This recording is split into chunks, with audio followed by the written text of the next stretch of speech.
Itu niatnya ya. Akan disampaikan. Kalau tidak kesampaian, insyaallah niatnya sudah dihitung pahala.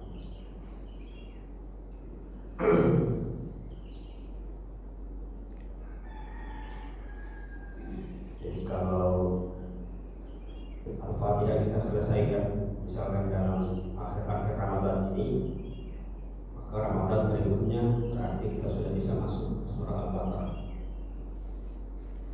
Al-Baqarah, seterusnya panjang umur, Al-Imran, An-Nisa, Al-Maidah, seterusnya sampai Nas. Paling tidak, walaupun tidak secara mendalam, tapi secara umum kita tahu apa yang kita baca. Kita hari ini mulai membaca Al-Fatihah, posisi kita sebagai seorang mudabbir. Jadi kemarin saya jelaskan ini kitab Al-Qur'annya. Lalu ada ulama yang datang menjelaskan Al-Quran itu isinya. Dia jelaskan secara bahasa apa artinya, sejarahnya bagaimana, apa kandungan ayatnya. Itu namanya dia sedang menafsirkan, ya, sedang menafsirkan. Jadi Al-Quran datang ulama menafsirkan. Ulama ini disebut sebagai mufassir. Orang yang datang mempelajari Al-Quran melalui mufassir ini, maka disebut orang itu sedang belajar ilmu tafsir. Ya. Ada mufassir, kemudian datang kita sebagai orang awam datang, kita tidak bisa langsung datang ke sini. Kenapa tidak bisa langsung datang ke Al-Quran? Pertama, keterbatasan pengetahuan kita. Saya bilang keterbatasannya bukan kita tidak tahu, karena kita bisa juga tahu, tapi butuh waktu yang sangat lama. Keterbatasan pengetahuan kita, maka yang kita pelajari adalah yang menafsirkan. Jadi yang kita bicarakan apa yang dipendapati oleh si mufassir. Nah, kita berposisi sebagai orang ketiga yang gampang-gampang disebut sebagai mudabbir. Kita sekarang posisinya adalah mudabbir, bukan mufassir. Ya. Jadi kalau ada orang yang punya keterbatasan ilmu pengetahuan, utamanya mengenai ulumul Quran, dia tidak punya bahasa, dia tidak punya sejarah, dia tidak punya riwayat, dia tidak punya sanad, lalu datang langsung ke Al-Quran, nah ini mengerikan, ini bahaya. Maka dia akan kila makal, dia akan berkata katanya. Ini yang terjadi kan? Yang terjadi sekarang sepertinya banyak yang mencoba langsung mau ke Al-Quran. Apakah tidak boleh? Boleh, tapi penuhi dulu syaratnya. Syarat yang paling pertama untuk orang ajam, karena ada pembagian, ada orang Arab, ada orang ajam. Ajam ini orang selain Arab, berarti siapa saja yang selain orang Arab. Orang ajam, syarat pertama sebelum dia masuk ke Al-Quran, yang harus dia pahami adalah ilmu bahasa. Bahasa Arab terbagi lagi 12 cabang ilmu. Sudah kuasai 12 cabang ilmu itu, masuk lagi ke ilmu tarikh. Tarikh itu sejarah. Kuasai tarikh, masuk riwayat. Kuasai riwayat, masuk seterusnya. Ada 12 cabang ilmu yang wajib dikuasai. Kalau sudah dikuasai, maka kita sudah bisa memposisikan diri seperti Imam Al-Qurtubi, seperti Imam Syafi'i, seperti Imam Abu Hanifah, dan imam-imam yang lain. Maka kita sudah bisa langsung ke Al-Quran. Tapi karena kita belum bisa punya itu dan masih sangat jauh, maka kemampuan kita adalah berbicara mengenai Al-Quran, tapi melalui B, ulangan C, dan seterusnya. Jadi bisa kita bilang yang saya baca di Al-Quran menurut pendapat saya kita memberikannya itu yang bahaya. Jadi saya ulang, posisi kita saat ini adalah posisi sebagai seorang mudabbir, mencoba berbicara apa yang upaya saya menceritakan apa pendapatnya ulama ini kepada kita sehingga bisa menjadi bahan tadabbur. Tadabbur itu bahasa gampang-gampangnya muhasabah. Ya, itu harus dipahami. Jangan sampai ada anggapan Pak Ustaz baca Al-Quran jago baca tafsirnya. Dan saya posisinya bukan sebagai seorang mufassir, tapi sebagai seorang mudabbir. Baik, kita mulai dari Al-Fatihah. Subuh ini secara umum dulu, insya Allah besok baru kita masuk secara lebih terperinci. Yang pertama, Suratul Fatihah. Suratul Fatihah ia suratul wahidah allati amara al-Islam atba'uhu ayyaqra'uha fi kulli salatin wa fi jami'ir raka'at wa fi kulli awqat wa lihadza asbaha hifzaha maisura bi kulli mu'min. Pertama, suratul Fatihah ia al-wahidah, satu-satunya surah di dalam Al-Quran yang kita diperintahkan baca setiap hari. Satu-satunya surah di dalam Al-Quran yang kita diperintahkan baca setiap hari, di setiap rakaat, di setiap waktu, di setiap saat. Ini maknanya dalam. Kalau Ibnu Jurair mengatakan karena pengertian itu maka Al-Fatihah ini dia ibarat senjata, karena tiap hari harus dibaca. Nanti penafsirannya akan jauh sampai ada yang berpendapat untuk menyembuhkan orang saja itu Al-Fatihah bisa dipakai. Ya, jika ada yang bertanya apa dalilnya Al-Fatihah bisa jadi obat, bukan dalil, tapi pendapat ulama beranggapan karena ini dibaca setiap waktu berarti fungsinya luar biasa, maka bisa diterapkan dalam segala aspek kehidupan kita. Kira gitu ya. Kemudian wahai surah al-sagriha al-sigari hajam wa qillatu ayatiha kad istamalat biwajhi ijmali ala maqasididdin. Nah, surah ini ringkas, sedikit ayatnya, tapi dia mencakup seluruh urusan dunia ini. Kenapa? Karena dia mencakup tauhid, mencakup ta'abbud itu penyembahan, mencakup hukum, dan mencakup janji dan ancaman. Ini inti agama, tauhid, hukum, janji dan ancaman. Tauhid itu ya tentang keesaan Tuhan, kemudian hukum halal, wajib, haram dan sebagainya. Dua wa'id itu adalah janji dan ancaman. Berikutnya, kalau kita mau menjelaskan, kalau kita mau membaca Al-Quran, sebelum kita baca, paling tidak kita punya informasi dulu mengenai surah yang mau kita baca. Kalau Ramadan ini, Ramadan, yang hari kita sudah baca Al-Quran. Paling tidak sebelum kita baca masuk surah ini, kira-kira secara global surah ini dia bicara apa? Itu paling tidak poin pertama yang paling tidak harus kita tahu. Tapi tidak wajib ya, tidak wajib. Tapi kalau kita tahu lebih bagus, biar lebih mendalam nanti apa yang kita baca. Sisanya nanti kita lihat terjemahan. Karena sisanya jangan kita lihat tafsir, belum sampai di sana terjemahan dulu. Nah, sudah paham terjemahannya, kalau mau lebih mendalami bisa pahami bahasanya seterusnya, itu kalau mau lebih di dalam.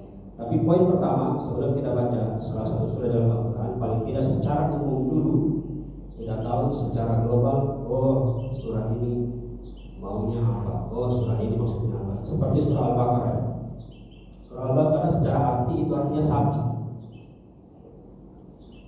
Artinya sapi. Kan kalau kita bertanya sedikit saja ketika baca Al-Baqarah, surah Al-Baqarah sapi, apakah isinya sapi?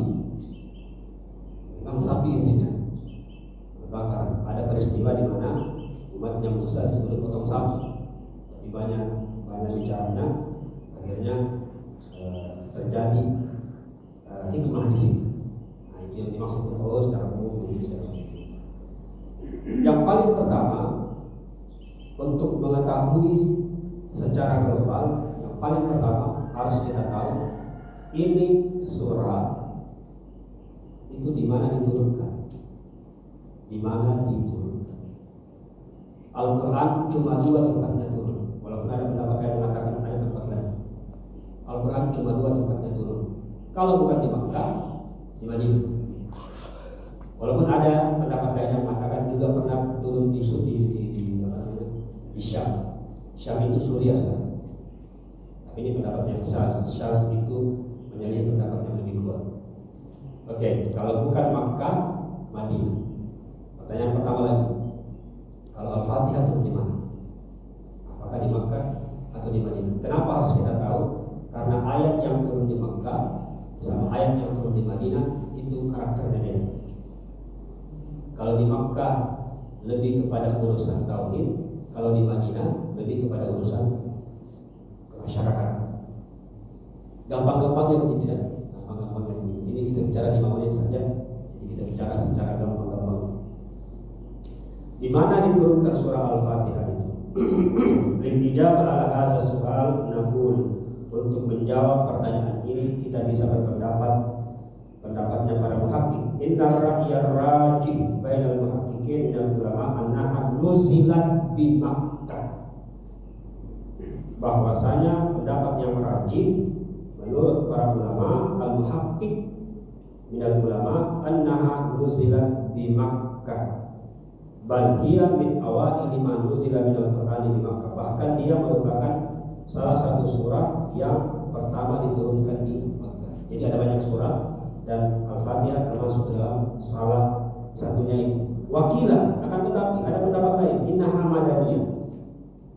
Wakila innaha nuzilat maratan di Makkah hina furidatis shalah wa maratan di Madinah hina humilatil qiblah.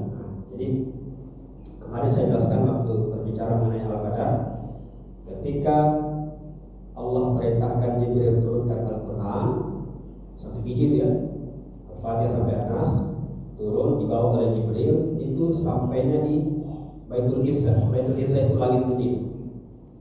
Nah, nanti dari langit dunia baru dilihat apa yang dihadapi Nabi, baru turun sebagian. Nah, Al-Fatihah pendapat di sini itu ada 3 pendapat. Yang pertama turun di Makkah, yang kedua turun di Madinah, yang ketiga turun di Makkah dan Madinah. Menurut pendapat yang ketiga ini menarik. Pertama memang di Makkah, tapi yang keduanya turun ketika diperintahkan Nabi pindah kiblat. Kan kiblat pertama kan di Makkah, di Masjidil Aqsa. Berlangsung selama beberapa tahun. Tahun kedua Hijrah baru kemudian Nabi diperintahkan untuk pindah kiblat. Terjadi pada waktu salat Asar, sekarang di Madinah. Namanya Masjid Qiblatain. Nabi salat Asar 2 rakaat. Pas rakaat ketiga datang Jibril langsung perintahkan balik kiblat. Nah, itu Al-Fatihah turun di sini juga. Jadi 2 kali turun di Makkah sama di Madinah. Istilah para ulama untuk menyebut ini, istilahnya ada ayat Makkiyah, ada ayat Madaniyah. Makkiyah itu ayat yang turun di Makkah, Madaniyah itu ayat yang turun di Madinah. Tapi pengertian ini kurang tepat. Pengertian yang tepat mengenai Makkiyah Madaniyah, Makkiyah itu ayat yang turun sebelum Nabi hijrah. Madaniyah ayat yang turun setelah Nabi hijrah. hijrah. Karena ada ayat-ayat yang kandungannya Makkiyah, tapi itu turun setelah Nabi hijrah. Jadi tidak bisa dipatok Makkiyah itu semuanya di Makkah turun, tidak. Ya. Tapi Makkiyah dan Madaniyah untuk menunjukkan bahwa ada ayat yang turun sebelum Nabi hijrah ke Madinah, ada ayat yang turun setelah Nabi hijrah ke Madinah. Nah, surat Al-Fatihah itu dua. Dia Makkiyah, dia Madaniyah. Makkiyahnya yang mana? Makkiyahnya yang berkenaan dengan tauhid. Kenapa tauhid? Karena 13 tahun Nabi di Madinah yang diurus itu adalah persoalan tauhid. Di Madinah nanti Nabi berurusan bukan lagi tauhid. Kenapa? Karena orang-orang sudah beriman. Tapi di Makkah semua yang diurus mengenai tauhid. Kenapa? Karena orang-orang belum beriman. Kira-kira gitu ya. Nah, kemudian di Madinah ketika Fatihah turun itu berkenaan dengan huwilatil kiblat. Walakin. Nah, ini bagusnya dalam ilmu tafsir. Disebutkan dulu pendapat ini. Lalu kemudian walakin akan tetapi an-rajih yang paling kuat dari tiga ini bahwasanya Al-Fatihah itu turunnya hanya di Makkah. Mana yang benar? Karena kita mudabbir, kita ikut pendapat ini. Ar-rajih, pendapat yang menguatkan adalah yang mengatakan dia turun di Makkah. Ini fungsi kita sebagai mudabbir, ya. Beda kalau kita mufasir, kita bisa bilang ini bukan. Yang rajih adalah yang menurut pendapat saya itu sudah mufasir. Kita mudabbir, kita ikut yang mengatakan yang kuat itu yang turunnya di Makkah. Kenapa? Karena perintah sholat itu sudah sempurna ketika peristiwa Isra dan Mi'raj. Kemarin ya, Isra Mi'raj kan terjadi di Makkah sebelum Nabi hijrah. Jadi ketika perintah Isra Mi'raj itu tentu Al-Fatihah sudah diajarkan oleh Jibril secara sempurna. Itu luar biasa lagi pendapat. Kemudian berikutnya, berapa jumlah ayatnya? Ini lagi jumlah ayatnya ada yang mengatakan 8, ada yang mengatakan 7, ada yang mengatakan 6. Kalau Syafi'i itu bahkan menyebutkan Bismillahirrahmanirrahim itu bagian dari ayat. Karena dia bagian dari ayat, maka wajib dikeraskan.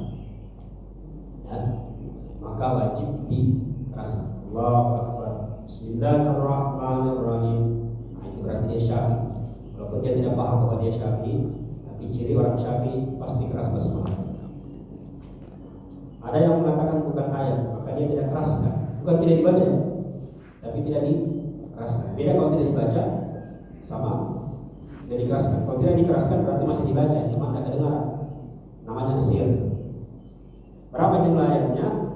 Wahiyya sab'u ayat. Dia jumlahnya ada 7 ayat. Wahaza ar-rajih. Dan ini pendapat yang rajih. Tetapi 7 itu berbeda.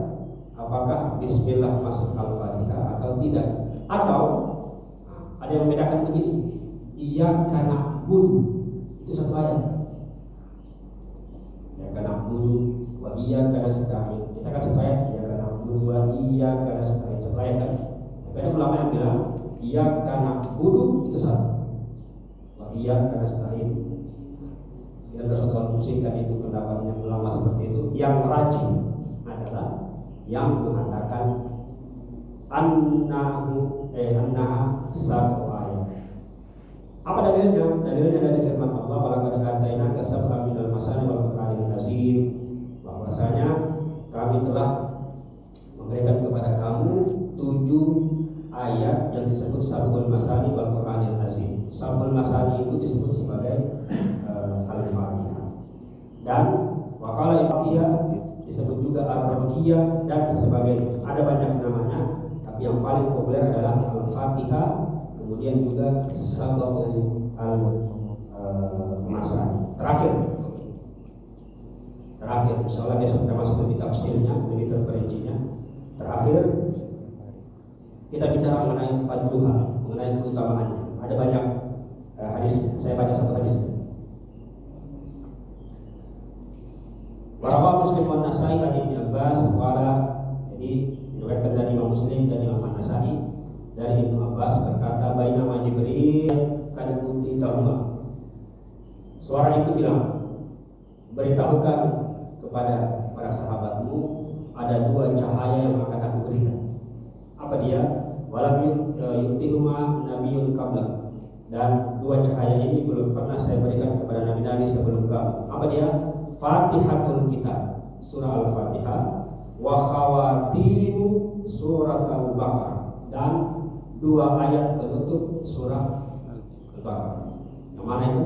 Amana Rasulullah bima unzila ilaihi min rabbih wal mu'minun, sampai akhir ayat. Makanya ada sebagian ulama yang menjadikan pedoman ini dan itu dijadikan zikir yang dagiman.